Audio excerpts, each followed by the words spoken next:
Alrighty, so we're going to do a triple cross. This is an example of a triple cross problem in genetics. And usually how the problem starts off is there'll be a paragraph of information before, and the paragraph of information essentially goes through the traits. It'll explain essentially what each of these traits means, and which one's dominant and which one's recessive. For our discussion here, just know that whenever there's a plus, that's a wild type. So this is essentially the dominant form of the allele. This is a big B. This is capital B. Same thing as saying it's a big B positive. This here is H positive. This here is D positive. It's all the same thing. Just two ways to go about it, and then they'll do that, and then they'll give you a sort of table of all your possible all the possible gametes observed in this one scenario, and at the same time they'll give you some information as to what the F1 generation is. And the F1 generation, or the test cross generation, is just what's being test crossed. So for this example, this would be your F1 generation, right? And then by crossing this with your test cross, which is just the recessive portion, the recessive traits of both of each of these genes, right, you get this sort of table here, right? And then so they'll ask you, essentially, most usually they'll ask you these four questions of what's the gene order, what's the gene distance, and then what is the coefficient of coincidence, right? And then what's the interference.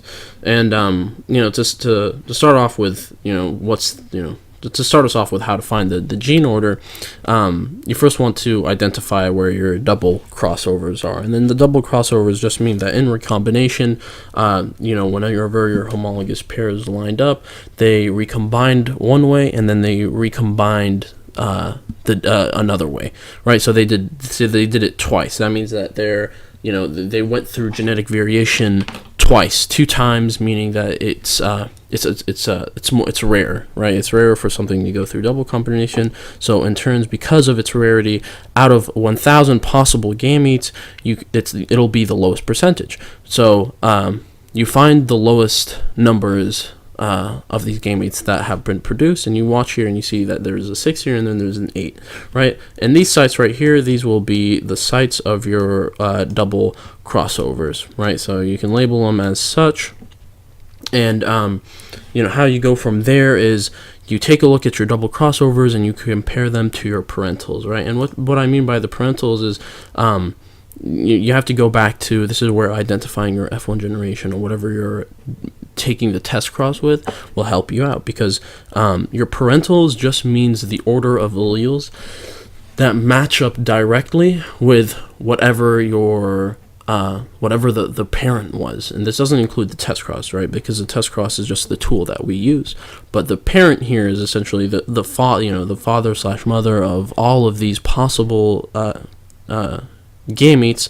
Here is this. So you have one of these parentals is a B plus D H plus, and then the other parental is a B D plus H, right? So we look back here, and usually how you can identify these in the table without using this is that they'll be the most abundant, right? These are going to be the most the most abundant percentages, right? So if you look here, you have this one is a 304 and this one is a 301, right? So these are going to be your parentals here. We can label them as such, right? So your parentals here, they have the most percentages of gametes that are going to be allocated to them. So what we do in order to find the gene order is we take the double crossovers and then we compare them to our parentals. And how you compare them is you want to see which alleles stayed in accordance with their parentals, and then which ones didn't, right? So if we look here, what I mean by that is, if we look here at this double crossover and we compare it to this parental right here, we have, okay, look, the H plus stays in H plus, the recessive D, the small d, stays a D, right? But what changes is that we have in the parental, there's a wild type B, there's a dominant B, but in the double crossover, there's a recessive B, right?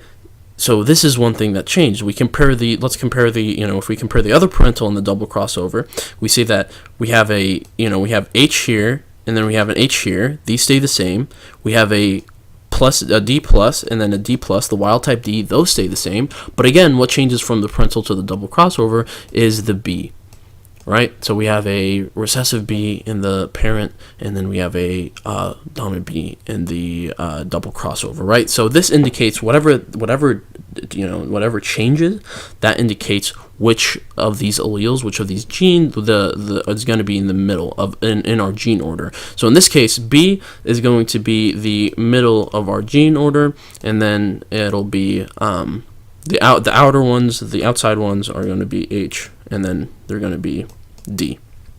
Right, so your gene order is going to go somewhere like this. So if you want to rewrite the F1 in terms of gene order, then it would be H plus, and then B plus, and then D over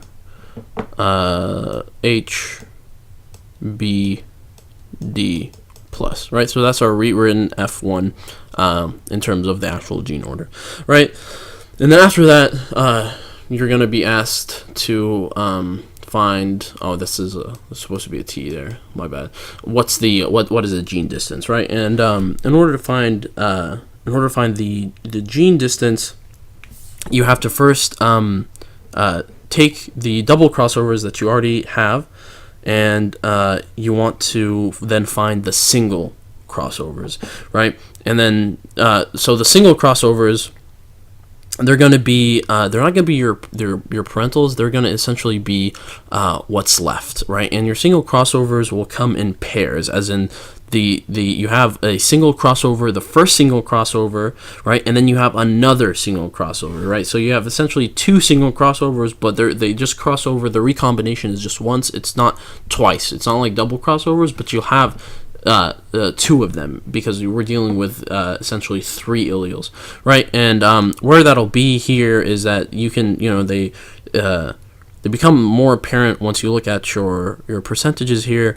If we compare what's left, we have a 19 here, right? And then we have a 21, and then we have a 169, and then we have a 172, right? So your first pair of single crossovers will be this. So this is your single crossover 1, right? And then you have the second pair of single crossovers, which would be these, right? And then these right here, these would be your single crossover number 2, right? So these are your both. So we take the single crossovers, and essentially what we do is, let's start with the single crossover number 1, right? So you take your single crossover number 1, and here, let me erase this, since we already know the gene order. You take the single crossover number 1, and what you want to do is you want to take the percentages, essentially the number, right? So you take the 19. Right, this is your single crossover number 1. You take 19, and then you add it to 21. This is the other half of the single crossover, and then you add your double crossovers as well, right? So you add these right here. So you take these single ones, and then you add them to the 8 in this case, and the 6. Oh god, that's an ugly 6. Okay, so you take them, and you take your single crossover, you add it to the double crossover, and you want to take that and divide the whole thing by the total number of all of these alleles. And in our case, the total number is a nice even 1,000. So you take this and you divide it by 1,000, and you get that, you don't have to, I already solved it out beforehand. You get that it's 0.054, right? And this, this is great, but it doesn't really give you sort of anything to work with. It doesn't give you like a centimorgan, and it doesn't give you a map coordination units of distance. So what you do is you take this and you multiply it by 100, right? If you take this and you multiply it by 100, you get that it's going to be 5.4% apart, or this is conveniently relabeled as 5.4 centimorgan apart, right? And then the centimorgan is just a map unit. It's just a relative term that we, as geneticists sort of put together in order to explain distances on a chromosome that's proportional directly to the percentage of difference between them, right? So this will be your first single crossover, right? This is your first single crossover, number 1, okay?